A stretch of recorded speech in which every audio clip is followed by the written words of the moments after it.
नमस्कार।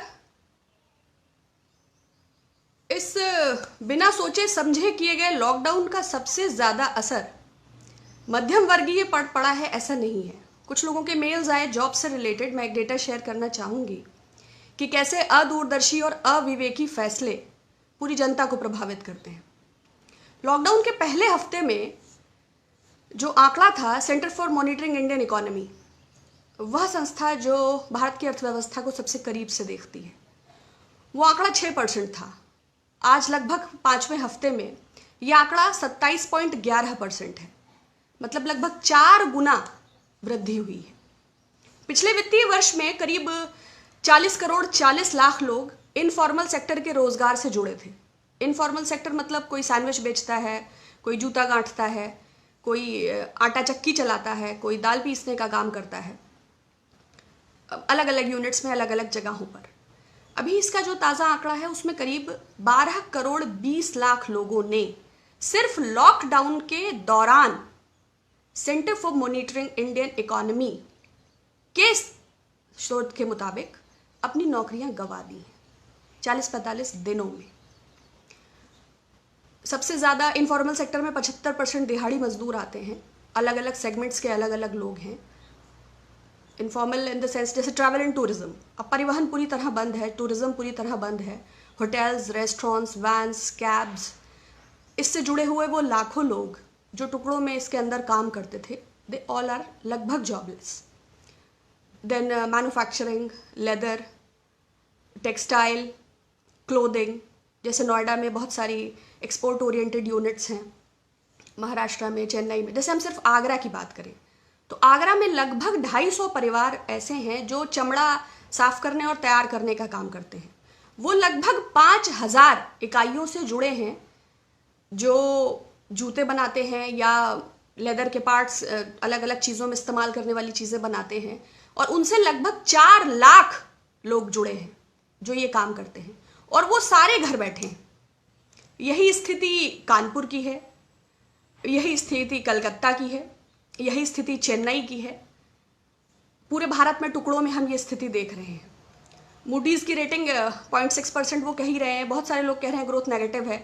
अगर सरकार से कहेंगे कि रघु रामराजन और अभिजीत बैनर्जी क्या कहते हैं तो सरकार को एतराज़ है, लेकिन सरकार के पूर्व आर्थिक सलाहकार अरविंद सुब्रमण्यम स्वामी खुद ये कहते हैं कि ग्रोथ नेगेटिव है और लगभग 0% हो जाएगी जीडीपी। खैर, नए भारत की नई ताबीर। एक सर्वे जेएनयू की एक संस्था है, centre for informal sector and labour studies, इसने एक अध्ययन में अर्थशास्त्रियों ने एक रिपोर्ट पहले भी दिया था कि लगभग 13 करोड़ लोग अपनी जॉब गंवाएंगे।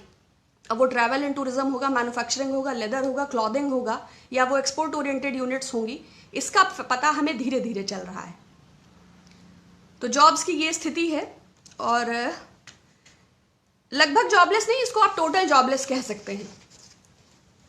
रिलायंस इंडस्ट्रीज इस समय मुझे लगता है सबसे मजबूत वही हैं, चाहे वो पीएम केयर्स में डोनेशन हो उनका, और चाहे उनके फंक्शंस में बेयोंसी और मरून 5, उन्होंने भी एम्प्लॉयज़ का सैलरी कट किया है। नेस्कॉम, वह संस्था जिससे 2800 आईटी कंपनीज जुड़ी हैं, उसने भी अपने एम्प्लॉयज़ को अल्टीमेटम दे दिया है, मतलब कि information technology industry is also not safe. जैसे ये लॉकडाउन ओवर होगा और लोग अपने अपने जॉब्स पे जाना शायद शुरू करेंगे, तो पिंक स्लिप का कॉन्सेप्ट आप लोगों को पता होगा, बहुत जल्दी वो भी देखने में आएगा। तो जब रिलायंस इंडस्ट्रीज और नेस्कॉम, तो फिर स्टार्टअप्स और एंटरप्रेन्योरशिप की क्या बात किया जाए। स्टार्टअप्स भी बहुत बुरी हालत में हैं, बहुत सारे बंद होने की कगार पर हैं। छोटे एंटरप्रेन्योर्स को छोड़ ही दीजिए, जो बेटर स्थिति में एंटरप्रेन्योर्स हैं, जिनके पास फिक्स्ड एसेट्स हैं, वो भी लगभग, मतलब अपने को अगर वो डिक्लेयर कर रहे हैं और अपनी साख को दांव पे लगा रहे हैं, तो इसका मतलब है कि वो भी खतरे की स्थिति में है। खैर, ये नए भारत की नई तस्वीर है। नमस्कार मुन्ना सिंह जी, मनोहर जी। नहीं, मैं मजदूरों के बारे में काफ़ी बोल चुकी हूँ, कितना बोला जाए। सरकार की व्यवस्था और बदहाली का जो कुरूप चेहरा हमने इस लॉकडाउन के दौरान देखा है, जिसने थाली ताली दिया बत्ती का आह्वान किया और देश के उन मजदूरों को इग्नोर करते हुए सिर्फ उसी क्लास को टारगेट कर लिया, सिर्फ उस पेइंग, उस उच्च मध्यम वर्गीय को देखते हुए जब हुक्मरानों ने ऐसे फैसले ले लिए जो अपने लोगों के दर्द को समझ ही नहीं सकते, प्रवासी मजदूरों के, तो उस पर और क्या कहा जाए। हेलो अमित जी। आपके इश्यूज को मैं कवर अप करूंगी but after this lockdown. Hello Madan ji. हाँ नमस्कार राजेश जी। तो मैं ये इस आंकड़े पर ही बात करना चाहती थी। बाकी सैलराइड और वेतन भोगी इनको नहीं छोड़ना चाहिए। सैलराइड होने का मतलब ये है कि पढ़ लिख लिया है, अब एक जॉब मिल जाएगी और हम सिक्योर होंगे। सारे लोग स्टार्टअप्स या बिजनेस का रिस्क नहीं लेना चाहते, इसलिए वो नौकरी को चुनते हैं। विगत 3 वर्षों में नौकरी उत्पन्न होने की ही संख्या कोई नहीं है, लेकिन 8 से 9 करोड़ लोग जो लगभग सैलराइड क्लास में आते हैं उसमें भी 21% की कमी आई है और लगभग 12 से 18 लाख लोगों ने अपनी जॉब को गंवाया है।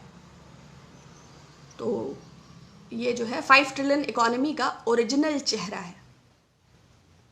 नमस्कार सुनील जी, नमस्कार मोनू।